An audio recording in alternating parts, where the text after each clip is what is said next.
Okay, hello everyone. Today we're going to be going over data dead and mask making.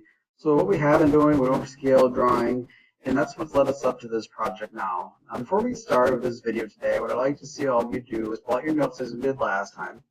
Make sure you have a pencil or pen available to you to use. Also, if you have any of those highlighters, any other tools that you use to identify certain things in your notes, please have those available as well. And a couple reminders we talked about in our class. We talked about holding ourselves more accountable in terms of getting yourselves preloaded for the next class.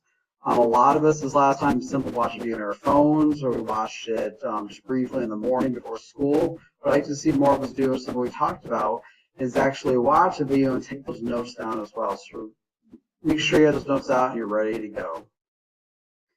Now, data dead mask making. I know all of you have been clamoring for this. You're getting really excited about it. So, data dead masks, or data dead in general, what is it? Very simple way to put it is data dead is a day where people celebrate the lives of lost loved ones. This day was started in Mexico and is now celebrated in many other areas of the world. Now, this is our simple way for our class that we're going to put it. We're going to spend too much time on this. However, I do highly encourage all of you, if you have any family members that celebrated the dead, friends, usually yourself, please share with our class, as well as please do your own additional research. You want to know some more information about data dead as the history to it, not just the art forms that it involves. So, the art form we're going to be paying attention to is mask making. It's one of the many ways the day that is celebrated. Other things include altars, which we'll touch more on in class, but our focus is mainly going to be on mask making. As you can see in these masks, everything's the same on both sides. Similar to how we were practicing with scale drawing, if you look at this eye here, it's the same size as this eye over here. Look at these flower petals on this side of the mask, it's the same size as flower petals on this side of the mask. So that scale drawing, all the different terms we use for that scale of drawing really do apply for our masks, in addition to different things we briefly went over, including symmetry, so the line of symmetry in the middle of an object where it shows you the same on both sides. It means there's equivalent weight on both sides of a certain line that's given. And now what I'd like to see you do is look at my mask here I created in Illustrator. See how full this mask is? I want you to start thinking about different ideas you've been developing in class over different designs, different things you're writing in your notes, and I want you to expand that even more. Keep this in mind as you're doing it. People who celebrate Day of the Dead use symmetrical designs through the use of line and color in their mask, creating congruency. This is essential for you if you're completing this project. I really want you to put this down in your notes. People who celebrate Day of the Dead use symmetrical designs or use line and color in their mask, creating congruency. Those words are bolded because they're essential for us being successful in our project here. Now, let's see you guys do it. I want you to copy down this example here you see in front of you. Put your notes, doesn't have to be 100% perfect, but put down your notes. If your line of symmetry marked here, I want you to mark that. And I want you to use these two designs as your starting points. So this design here, this design up here. I want you to use those as your starting point and move forward and start to fill in the mask with your own designs and unique ideas. You could do additional research on Google if you'd like. You could go on Netflix and watch movie Coco right now, which dives into a little bit of everything involved with the dead and some immense background history behind it. And use those different ideas to involve them in your mask.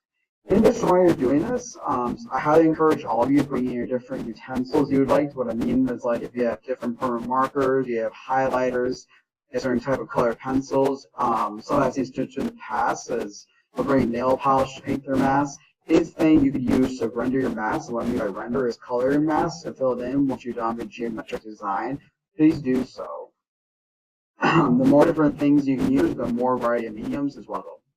So copy this down in your notes, fill in your different designs, and I want you to bring that back to the class as your first starting point. You're more than welcome to do more than one different version of your mask, and if you could do one mask, want to do another, you're more than welcome to do that as well. You can create as many masks as you would like. As for the requirements for our mask, this checklist is important. Once again, we're looking at the mask I created in Illustrator. First off, you need 5 or more symmetrical designs. Here you can see 1, 2, 3, 4, 5, 6, and 7. 7 different distinct designs you can see across the line of imagery here on both sides of the mask. In addition to that, all lines will be outlined in black permanent marker. Black permanent markers will be provided to you, so no reason to worry about that. And the whole mask is completely symmetrical color. And what I mean by symmetrical color is the same thing by symmetrical design. So if you see red here, there's red here. You see yellow here, yellow here. You see red here, red here. If you see yellow here, yellow here. We keep everything completely symmetrical throughout the mask, so it's congruent or equivalent to both sides, which is where scale drawing background naturally comes into play. Moving forward, when you come to class next tomorrow, I want you to see those notes open right away. I want to see those masks with different ideas you have. I highly, highly encourage you to do a little bit more research into that. Educate yourselves about different things and put some ideas to share just about things we should be thinking about as we're doing this, because it is a very historical event, and it's a lot of fun, or even more fun, I should say. Once you understand history and as you're making the mask, to be able to start thinking about maybe I want to make this for a lost loved one, maybe I want to make this for mom or dad, and I'm visiting one of our grandparents.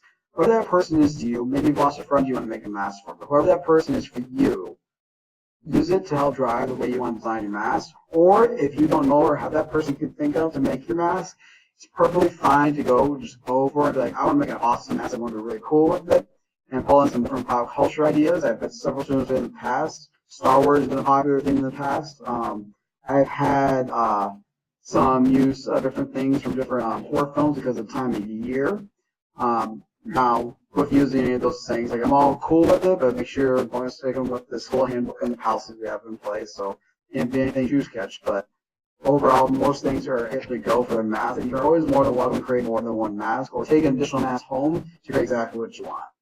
I'm really excited, and I know we've done a lot of work towards this. I'm looking forward to seeing this mask being awesome and presenting them for all of our teachers and other students to see in our classroom. Hello, everyone.